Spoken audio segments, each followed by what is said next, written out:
Bonjour à tous, ce sont vraiment des images incroyables que vous allez voir dans ce document tourné dans le monde entier. Depuis des années, les reporters de l'agence Tony Committee ont sillonné la planète et sont entrés dans les prisons les plus inaccessibles, les plus dures, pour certaines carrément impitoyables, vous allez le voir. C'est le cas de la Molave aux Philippines, où sont enfermés des enfants d'à peine 10 ans. Vous allez découvrir aussi la Modelo en Colombie, où les détenus vivent dans des souterrains, quand d'autres sont armés et font eux-mêmes la loi. Nos journalistes ont aussi réussi à entrer dans plusieurs prisons de haute sécurité aux États-Unis, ainsi que les terribles prisons irakiennes, parfois de simples cages au milieu de la rue. Accrochez-vous parce que certaines images sont choquantes. Ce que je vais vous montrer, c'est pas Netflix, c'est pas une série, c'est la réalité. Bienvenue dans les pires prisons du monde.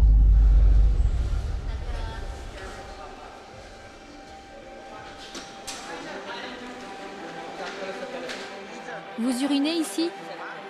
Oui, après on le jette par derrière. Vous avez un récipient? Oui, on a un verre.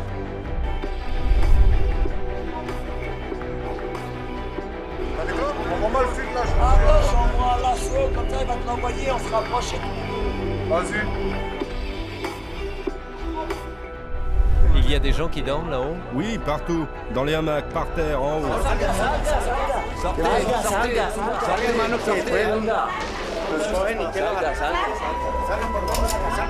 Vous vous en êtes déjà servi? Oui, bien sûr. Prêt messieurs, marquez le pas.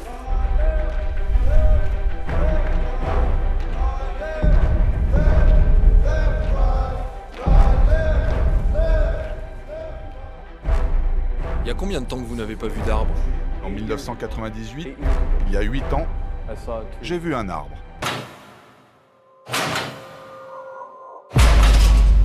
Alors 8 ans enfermé dans le béton, évidemment c'est violent. Mais on peut se dire que lui, c'est un adulte. Il paye pour ce qu'il a fait et il a fait des choses très très graves. Aux Philippines, vous allez le voir, c'est pas la même. Les gamins découvrent la prison avant même d'avoir fini le collège. Regardez ce que nos journalistes ont filmé.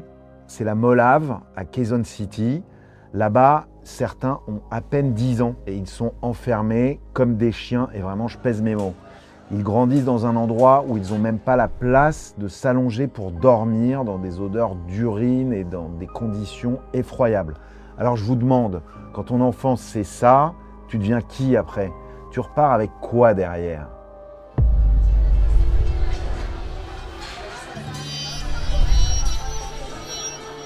Quezon City et sa prison pour enfants.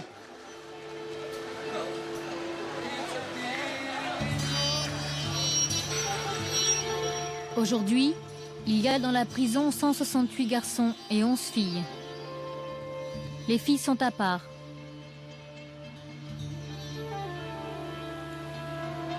Pour les garçons, il y a 2 cellules de 35 mètres carrés. Ils sont 80 par cellule.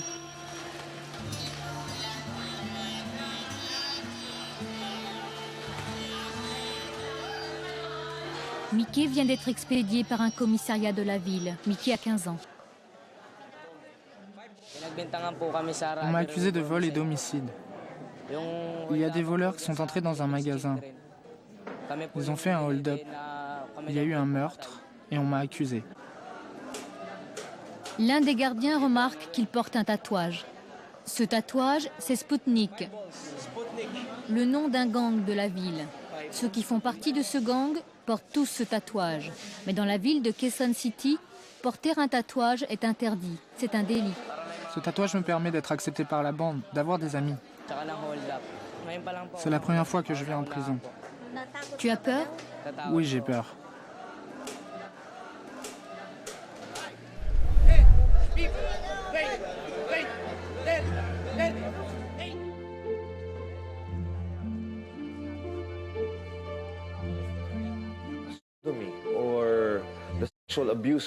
La sodomie et d'autres attaques sexuelles des enfants se produisent souvent en prison. Il y a des violeurs chez les adultes emprisonnés.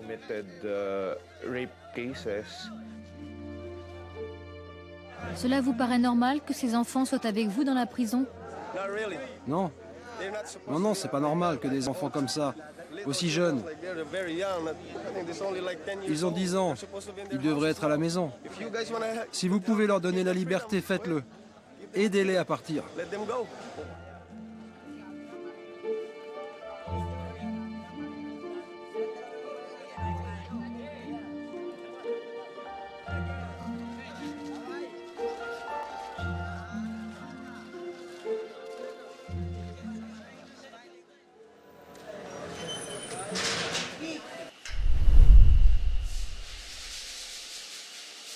Il est presque 5 heures du matin, il fait 30 degrés. À gauche, l'une des cellules des garçons. À droite, celle des filles. Les garçons profitent plus du ventilateur que les filles. Pourtant, chez eux, il fait plus chaud.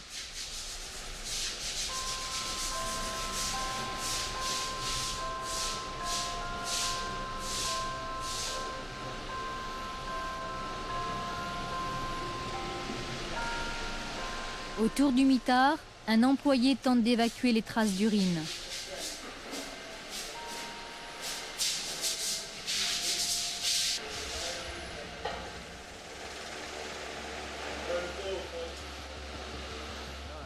Aux États-Unis, c'est un autre problème. Et je suis curieux de savoir ce que vous en pensez. On a filmé à la prison ultra sécuritaire de Phoenix. Là-bas, le shérif Joe Arpaio a décidé que les détenus allaient purger leur peine sous des tentes en plein désert sous le cagnard, habillés en rose et enchaînés, tout ça pour les humilier. Le message est clair, la prison doit faire mal. Sauf que les États-Unis sont déjà le pays qui enferme le plus de gens au monde. Alors la question, elle est simple. Si tu es déjà le pays numéro 1 en incarcération et que ton taux de violence et d'homicide est parmi les plus hauts de la planète, est-ce que vraiment la solution c'est d'être toujours plus impitoyable et cruel avec les détenus? Moi je suis pas sûr. Dites-moi ce que vous en pensez.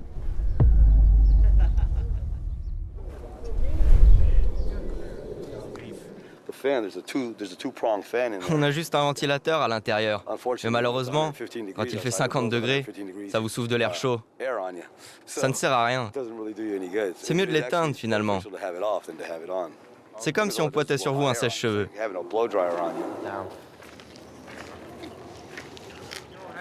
Grigory, 35 ans, arrêté pour cambriolage, son premier délit. Il va passer 6 mois sous les tentes. C'est ici qu'on vit. Il y a Adrien ici. Salut les gars. Il y a Mike qui est assis sur le lit. Bonjour. Et le plus vieux, OG. Tous sont de petits délinquants. Conducteurs en état d'ébriété, toxicomanes, cambrioleurs, ils ont été condamnés à moins d'1 an de prison. Pour leur faire passer l'envie de revenir, tous ces détenus sont donc habillés en bagnard. Mais en plus, sous leurs tenues zébrées, perfidement, le shérif Arpaio a ajouté une touche personnelle. On a des caleçons roses, des sous-vêtements roses. Je crois qu'il fait exprès pour qu'on ait plus envie de revenir. Oui, il essaie de nous humilier devant les caméras. Et on a filmé à la prison d'Abu Ghraib.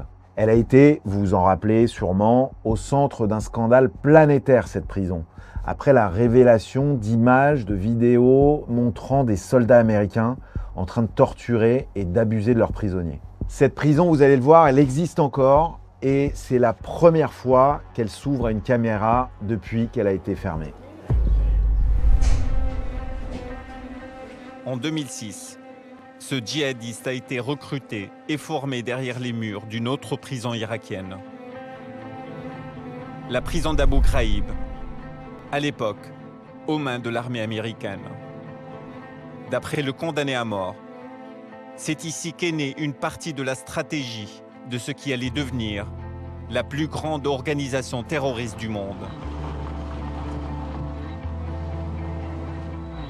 Abu Ghraib est un symbole pour les djihadistes. Elle a fermé ses portes en 2013. Aujourd'hui, les djihadistes veulent la détruire. C'est par là l'entrée des cellules? Sur ta droite. Par peur de représailles, aucun des responsables du site n'ose apparaître à l'image.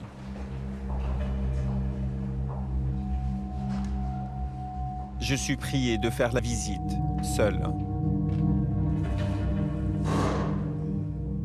Depuis sa fermeture, c'est la première fois qu'une caméra est autorisée à y entrer. Souvenez-vous, des images des détenus irakiens torturés par des soldats américains. C'était ici. Humiliés, certains se sont radicalisés.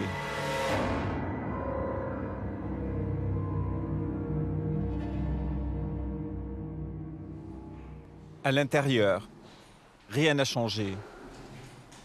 Des murs délabrés. 2400 prisonniers étaient enfermés dans des cellules comme celle-ci.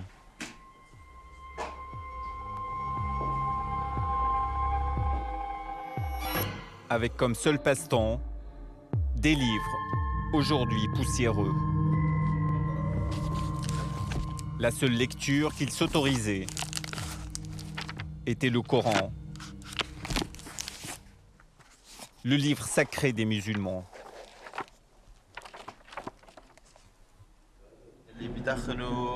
Je vais te montrer la cage où Daesh enfermait tous ceux qui ne suivaient pas ses règles.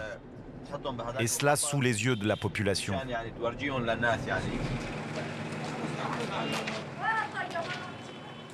Et la voici cette cage. Les habitants n'osent pas la détruire. C'est ici qu'a été tournée une partie des images de propagande des djihadistes, où des Syriens étaient enfermés comme du bétail. Ils jetaient les gens dans cette cage pour une journée ou deux sans nourriture, sans rien.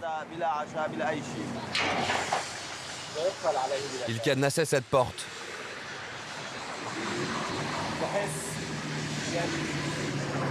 Ils terrorisaient les gens. Ils les humiliaient dans cette cage. Tu ressens quoi en étant à l'intérieur? Je me sens mal. Je me sens vraiment pas bien.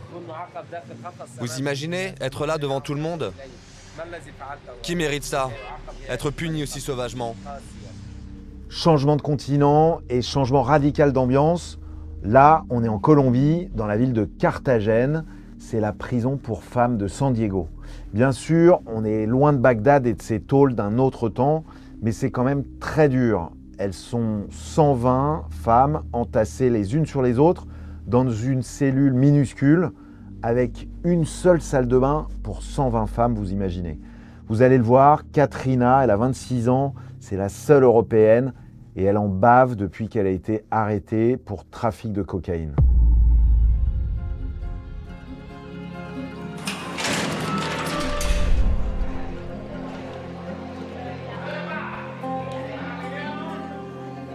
Des voleuses, des meurtrières, des trafiquantes de drogue, toutes mélangées dans une grande promiscuité.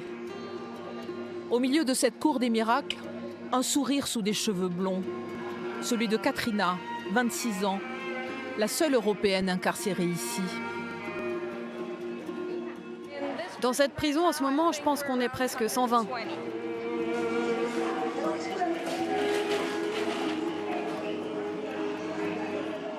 On partage toutes la même salle de bain. Katrina a été arrêtée avec un demi-kilo de cocaïne dans son sac. C'est ce que l'on appelle une mule, une petite main du narcotrafic. Depuis 6 mois, elle vit dans cette cellule d'à peine 10 mètres carrés.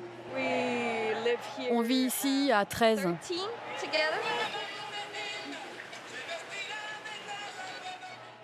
Ça, c'est mon lit, celui qui est en haut. C'est vraiment dur la nuit quand on est toutes dans la cellule pendant 11 heures. C'est comment la vie ici? C'est bien, c'est bien. Enfin non, c'est affreux. Je suis en prison, quoi.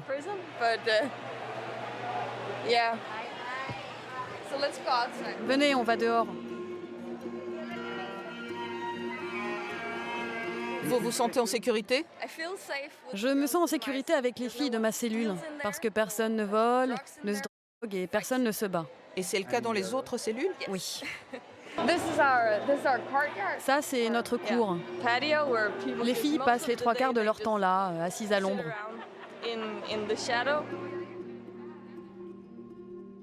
Et puis toujours en Colombie, là je pense que c'est la pire du monde. On l'a filmé il y a des années, mais à ce qu'on m'a dit, c'est toujours la même folie. Alors ceux qui ont un peu les moyens vivent dans des tunnels glauques où l'air est irrespirable. Les plus pauvres, eux, ils ont carrément pas de cellules du tout. Ils dorment par terre, où ils peuvent, où on veut bien les laisser dormir. Et les plus riches, ceux qui ont le plus de moyens, eux, ils ont des armes. C'est eux qui gèrent la prison parce que l'État colombien a tout abandonné. En clair, ce sont les groupes criminels qui font la loi et qui règnent derrière les murs. Il me semble que c'est pas tellement le rôle de la prison, vous croyez pas ?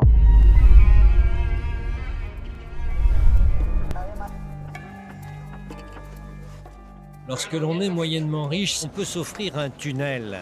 Ils font 100 mètres de long et à peine 1 de large.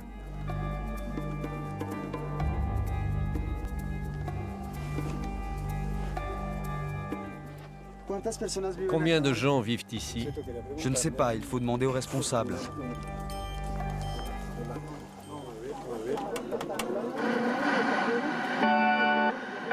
Plus on s'enfonce dans ce tunnel, plus il fait chaud et moins il y a d'air.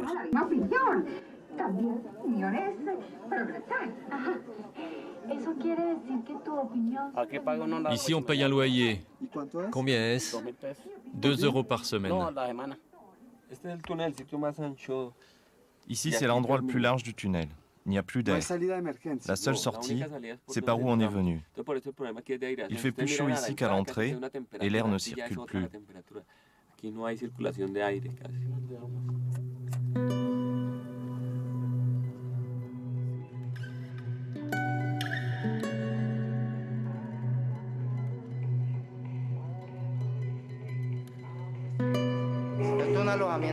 C'est les dortoirs des pauvres.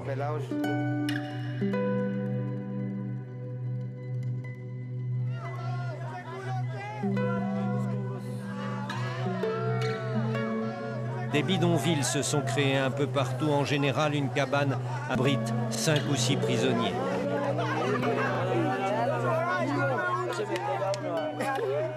Pourquoi n'avez-vous pas de cellules? Parce qu'on est pauvre, on n'a pas d'argent. Et l'administration? Rien.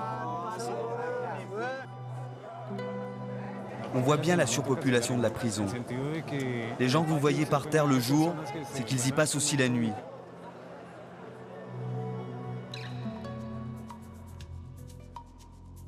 Dans la prison de Pelican Bay aux États-Unis, le quartier de haute sécurité, c'est complètement l'inverse. Là, les autorités sont dans le contrôle absolu et les détenus comme Eddie Mills n'ont plus aucun espace de liberté. Alors, vous avez peut-être déjà vu cette séquence parce que la vidéo a fait des dizaines de millions de vues sur YouTube, mais c'est nous, chez Tony Committee, qui avons filmé ce détenu qui n'a pas vu un arbre depuis 8 ans et qui a comme horizon un puits de béton de 5 mètres sur 3.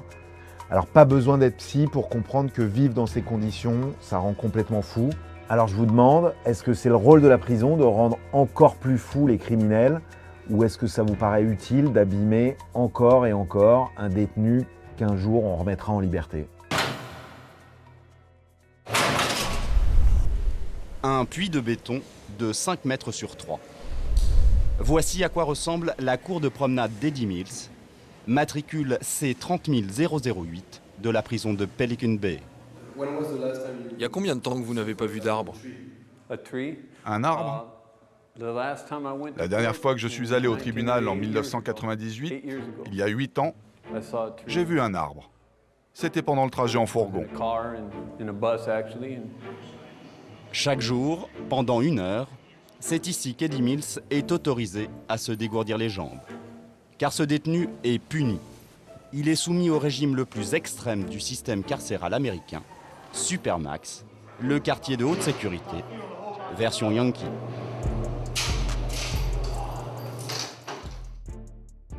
Eddie Mills, lui, a été jugé 7 fois pour braquage. Condamné à perpétuité. Contre le mur du fond. Ici, il est considéré comme un bon élément. C'est d'ailleurs pour cette raison qu'on nous a laissé l'approcher. Mais sécurité oblige, pas question d'entrer dans sa cellule avec lui.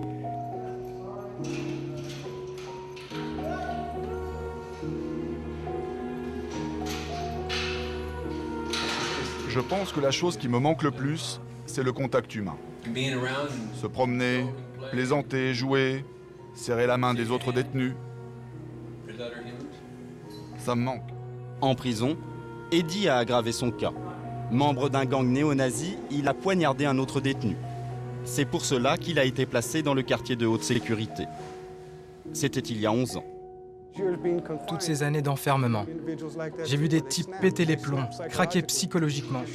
Ils ne disent plus rien et restent assis toute la journée à fixer le mur. Et ils laissent leur esprit s'enfuir.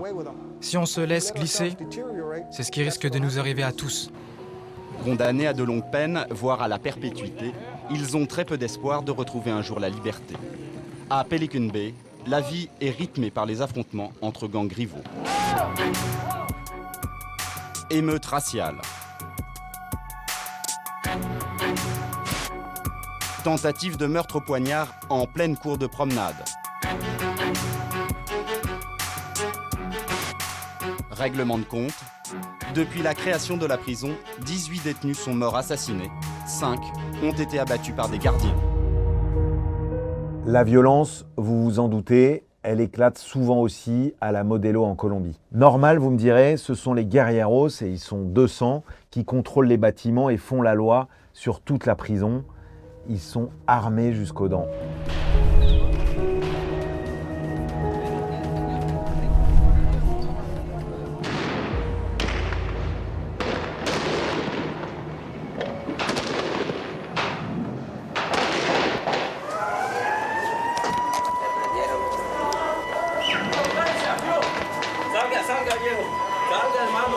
Il est 10h30 et la fusillade qui vient d'éclater ne se produit pas à l'extérieur des murs, mais à l'intérieur de la prison.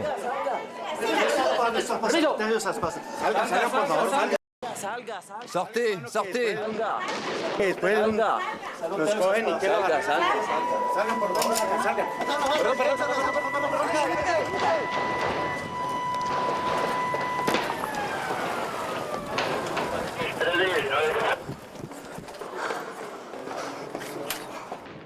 Lorsque les policiers et les militaires ont fini par investir la prison, ils ont découvert 25 tués. La mort est toujours présente. Dans les couloirs, dans les rotondes, dans les cours. Comme si elle voulait nous rappeler que l'on a tous une fin.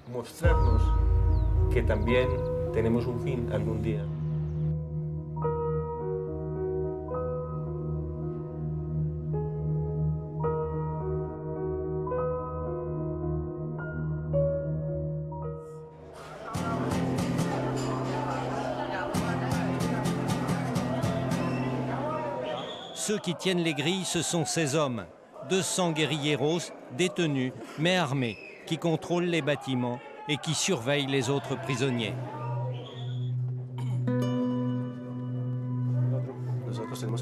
Nous devons être armés dans la prison. C'est pour cela que mes gardes du corps portent des armes.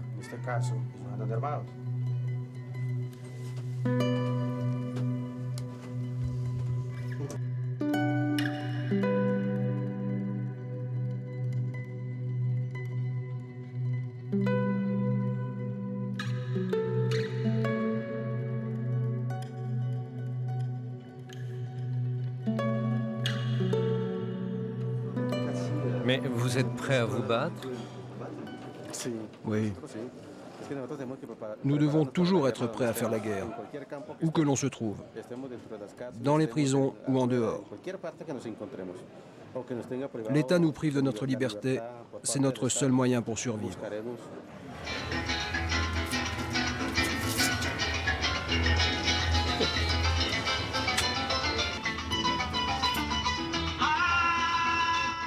Vous vous en êtes déjà servi? Oui, bien sûr. Ce qui est fou, c'est que même dans les prisons de haute sécurité érigées aux États-Unis, avec toutes les privations et la surveillance 24 heures sur 24, les détenus comme Eddie Mills ultra contrôlés, parviennent encore à trouver des failles et à s'offrir un tout petit peu de liberté. Enfin vraiment un tout petit peu. Parce que là, vous allez le voir, Eddie, il a juste trouvé un pinceau pour peindre, ce qui est totalement interdit dans cette prison.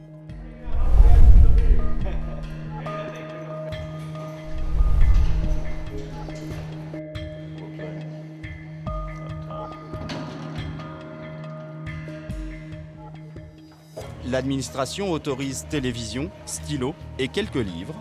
En principe, les pinceaux sont interdits. Et pourtant, Eddie a quand même trouvé le moyen de peindre.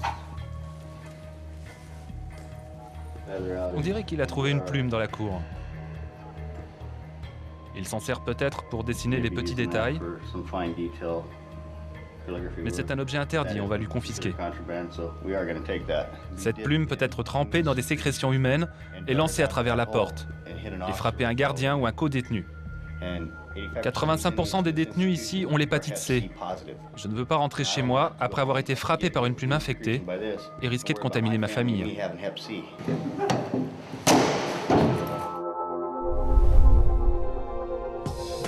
Cette cellule est occupée par Blake.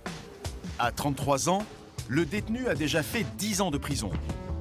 Après la fouille, il vérifie qu'on lui a laissé toutes ses photos, y compris celles discrètement collées au-dessus de son lit.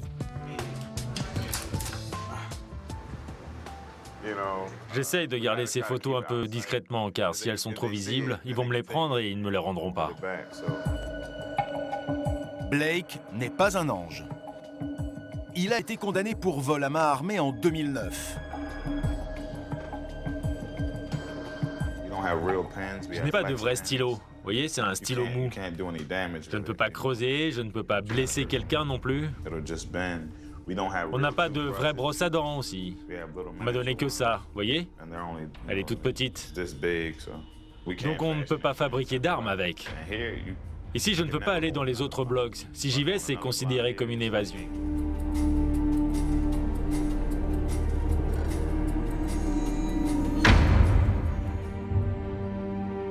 Des armes, les gardiens en trouvent presque tous les jours. Elles sont conservées ici, loin des détenus, dans un local de l'administration. Tout ça, ce sont des armes qui ont été fabriquées par les détenus. Celles-ci ont été faites avec les morceaux du système d'aération des bâtiments. En revendant ça aux membres d'un gang ou juste à un détenu qui a besoin d'une arme, un prisonnier peut se faire au moins $50 ou même $100 pour celle-ci, car cette arme peut vraiment tuer un homme.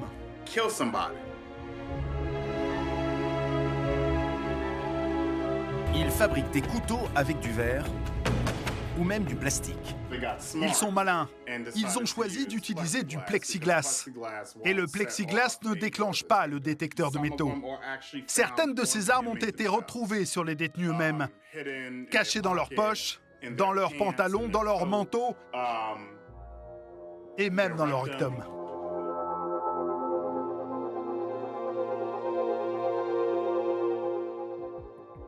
À la prison de Phoenix, en Arizona, c'est à l'époque où nous filmons le shérif Arpaio qui gère la prison. Le vieil homme de 80 ans aime se faire appeler le shérif le plus dur des États-Unis et il a créé cette prison dans le désert pour le prouver. L'été, sous les tentes, les températures dépassent les 55 degrés et l'hiver, ça chute à moins de 5 degrés. Enchaînés, les condamnés sont obligés de porter des sous-vêtements roses et des tenues rayées de bagnards. Le shérif a lui-même qualifié cette prison de camp de concentration. Il est 6h30 du matin. Allez les gars, c'est l'heure de se lever. La journée commence par l'appel. Eh mec, montre-moi ton badge. Je fais le comptage. Je vérifie qu'ils sont bien dans la tente et bien dans leur lit. Et toi là, il est où ton badge? Un réveil difficile au son de l'hymne américain.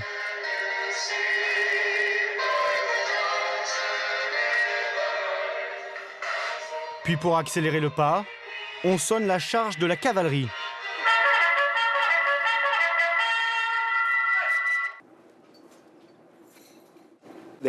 Dès qu'ils se réveillent, ils viennent prendre leur rasoir à une lame. À l'intérieur, il n'y a pas de salle de bain. Juste un grand réfectoire où s'entassent jusqu'à 300 détenus. Ils n'ont aucune intimité.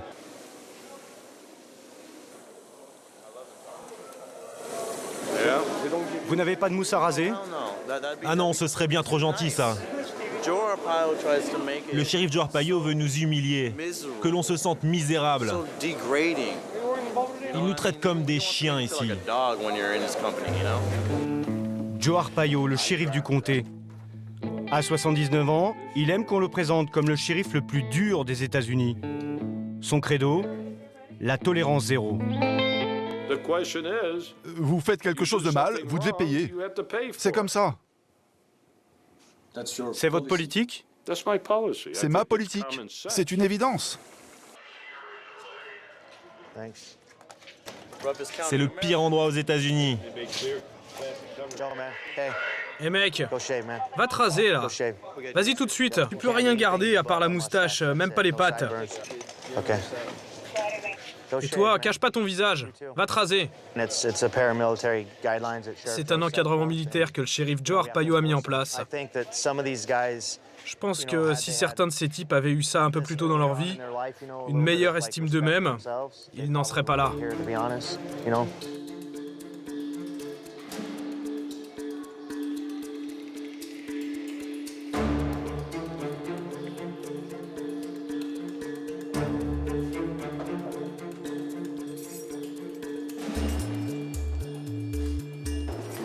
Maintenant, on va les aligner et on va leur mettre leur chaîne.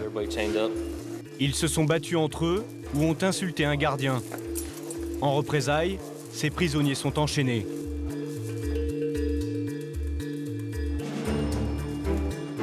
Prêt, messieurs, marquez le pas.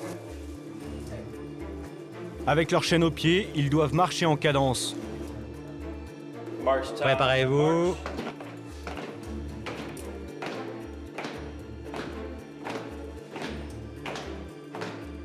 En avant, marche.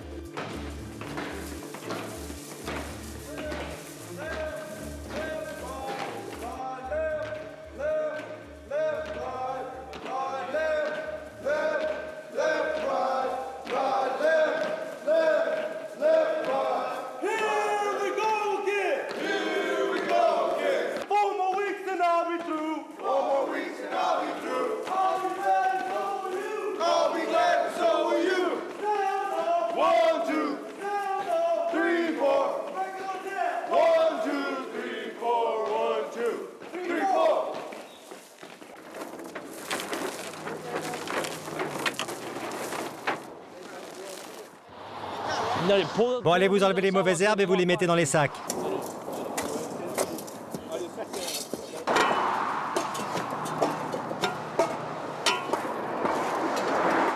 L'objectif, c'est de montrer l'exemple, une manière étonnante de faire de la prévention. Si vous passez sur cette route avec votre famille, vous allez dire à votre enfant « Hé, fais pas de conneries, pas de drogue, sinon tu vas finir comme ces types. » Mais le pire, c'est quand on vous laisse pourrir dans des cages insalubres, comme ce que vous allez voir en Colombie, chez les femmes, puis chez les hommes aux Philippines, ces pauvres enfants enfermés comme des animaux dans des cages à bestiaux. Ça, c'est vraiment le plus dur à supporter. Comment on peut faire ça à des humains? Comment on peut faire ça à des gamins?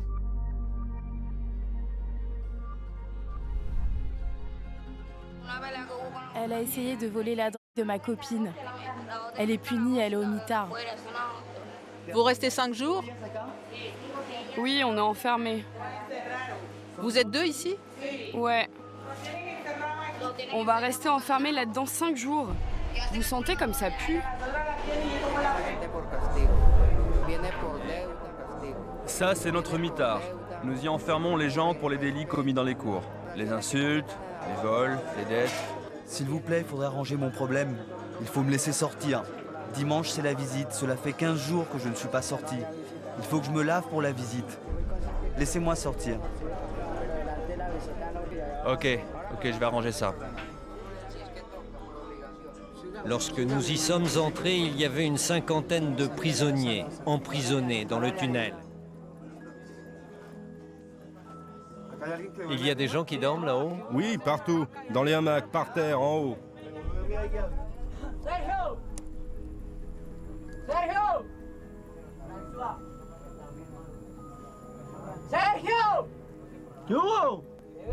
Et c'est quoi là-dedans? C'est la nourriture. C'est bon? Non, c'est mauvais. C'est quoi le pire ici? Les morpions. Il y a 8 autres garçons qui ne sont pas dans les cellules normales, mais au mitard. Cette cage où ils tentent de se donner un peu d'air. Ceux qui sont punis peuvent y rester plusieurs jours.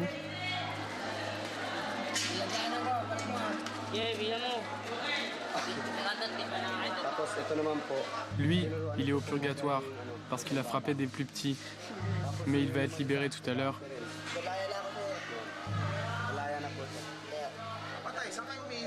Vous urinez ici? Oui, après on le jette par derrière. Vous avez un récipient? Oui, on a un verre.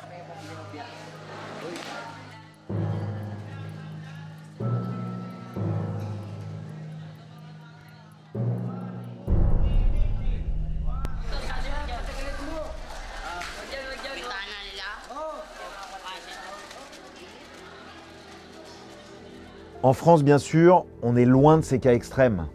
Mais il ne faut pas oublier que même dans la plus grande prison d'Europe, Fleury-Mérogis, les détenus sont les uns sur les autres. Prévus pour 2900 détenus, ils sont aujourd'hui plus de 4800 à Fleury. Presque 2 fois plus que la normale. Alors vous imaginez bien que c'est pas la vie de palace. Face aux tensions inévitables dans ces conditions, les surveillants font ce qu'ils peuvent.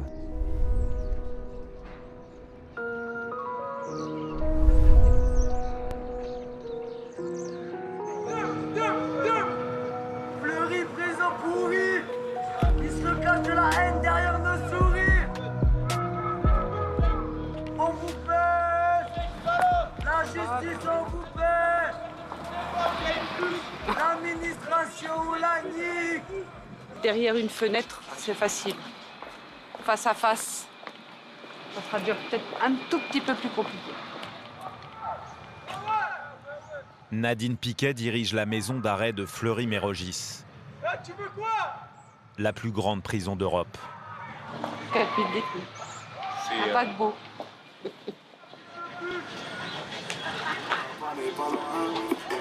Oh le voisin! Oh le voisin!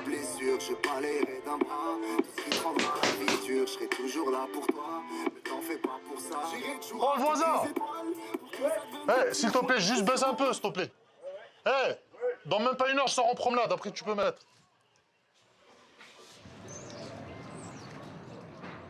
À Fleury, les 1400 surveillants, les barreaux, les verrous ne suffisent pas à entraver les liens qui se nouent jour et nuit entre les détenus. Ah bon? T'as des clopes? Ouais. Depuis longtemps. J'ai même pas pris le truc, wallah. J'ai pas reçu mon truc. D'une cellule à l'autre, les prisonniers discutent, souvent en langage codé. D'accord. Envoie-moi le fil là, je vais envoyer. Attends, j'envoie un lasso, comme ça il va te l'envoyer, on sera approchés tous les deux. Vas-y. Grâce à leur lasso, des morceaux de drap déchirés, ils se livrent des colis d'une fenêtre à l'autre. Ah ouais, après tu peux descendre. Je fais ça. Ah, descends encore un peu. Le vois? Attire le mou, ma gueule. Ils s'échangent cannabis, portables et petits mots.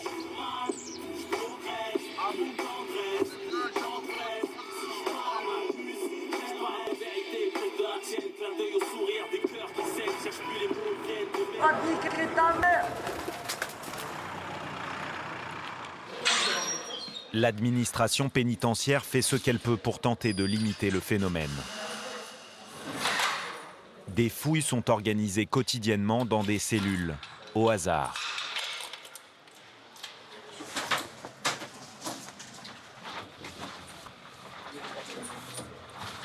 Le frigo, vous avez fait l'intérieur? Ouais, j'ai déjà fait. Le derrière? J'ai déjà fait aussi. Il n'y a rien du tout.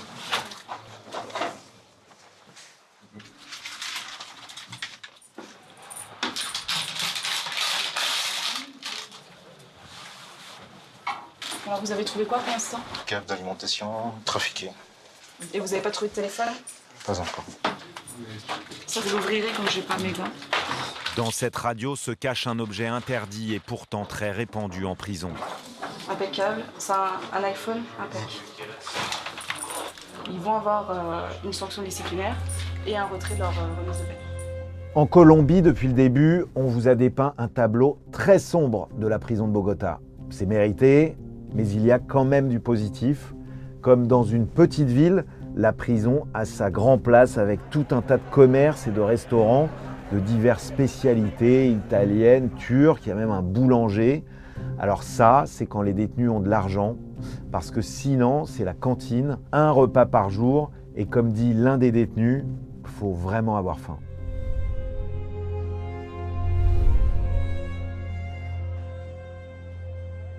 Des détenus qui ne peuvent pas s'offrir un restaurant mangent ce qu'ils trouvent, ce qu'on leur laisse.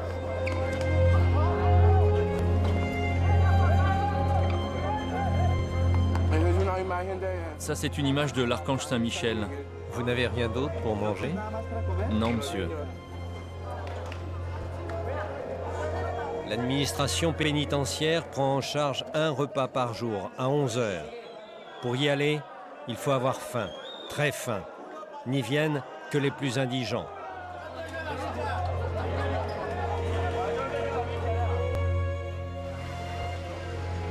Autour de cette place, il y a plusieurs restaurants avec leurs spécialités. Le pâtissier vient d'Europe, il a été arrêté pour escroquerie. Le voisin du boulanger, c'est le meilleur restaurateur de la Modelo, spécialité italienne. Il faut dire que Giancarlo, le patron, est italien, qu'il a bien roulé sa bosse, ce qui lui a permis de connaître quelques autres prisons. Il dit avoir séjourné autrefois dans celle de Nice et s'être fait arrêter ici en Colombie pour faux papiers.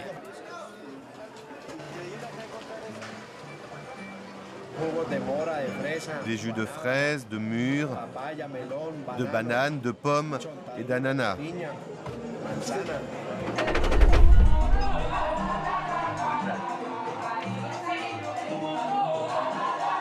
Depuis 2 ans, l'administration de la détention a lancé un projet original, presque unique au monde.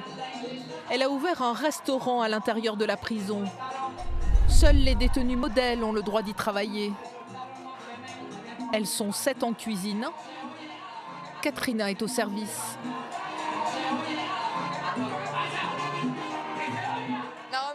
Moi, je suis là tous les soirs. Certaines filles ne viennent pas tous les jours, mais moi, je veux pas. Parce que c'est beaucoup mieux pour moi d'être ici que d'être en cellule. Moi, je me sens heureuse quand je vais travailler. Je communique avec les gens qui viennent, je parle. Tais-toi, arrête de rigoler. Dites-moi, j'ai l'impression que vous riez beaucoup, non? Oui, et encore plus avec ce beau gosse là, ce beau cuisinier.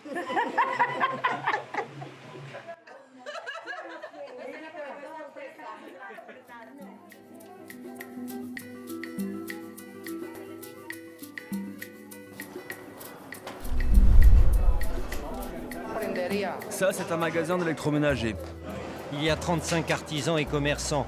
Les commerçants sont des prisonniers de droit commun qui font du business.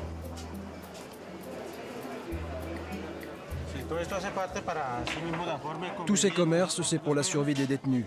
C'est grâce à cela que nous faisons vivre nos familles, que l'on gagne notre vie à l'intérieur de la prison. C'est avec l'accord de l'administration.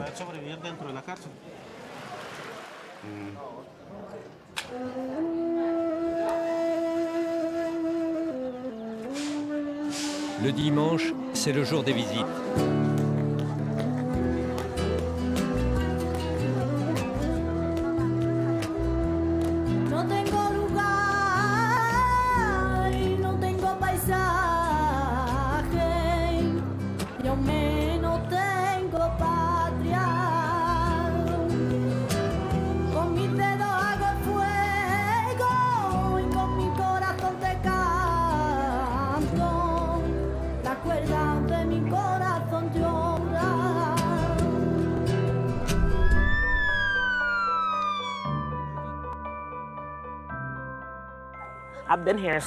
Je suis là depuis tellement longtemps. Quand j'ai quitté la maison, j'ai tout perdu.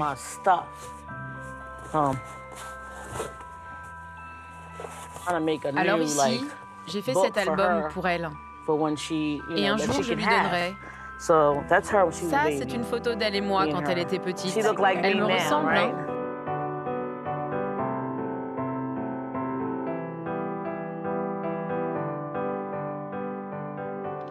Oh, ça me rend triste, vraiment triste. Elle a oublié tout ça. Je veux juste lui rappeler. On a tant perdu. Ça, c'est une photo qu'elle déteste. Mais moi, je l'aime. Oh non. Voilà pourquoi il ne faut pas mettre de maquillage.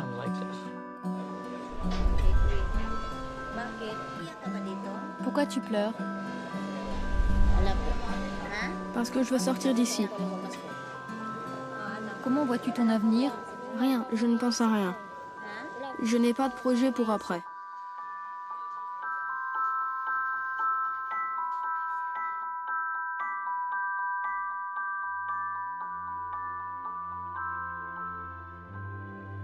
Voilà, il faut conclure après ces dernières images qui déchirent le cœur. Aujourd'hui, il y a plus de 11 millions de personnes enfermées dans le monde. Alors après vous avoir montré ces différents lieux de détention dans le monde, j'aimerais vraiment avoir votre avis. Est-ce qu'un système très dur vous semble plus efficace ou est-ce qu'au contraire, c'est un système qui fabrique encore plus de criminalité, ce qui représente un vrai danger pour la société quand les détenus vont sortir fatalement à un moment? Je lis vraiment les commentaires, alors parlez, dites-moi ce que vous en pensez. Si la vidéo vous a intéressé, partagez-la et lancez des débats. Et nous, on se retrouve très vite avec plein d'autres reportages très forts à travers le monde entier.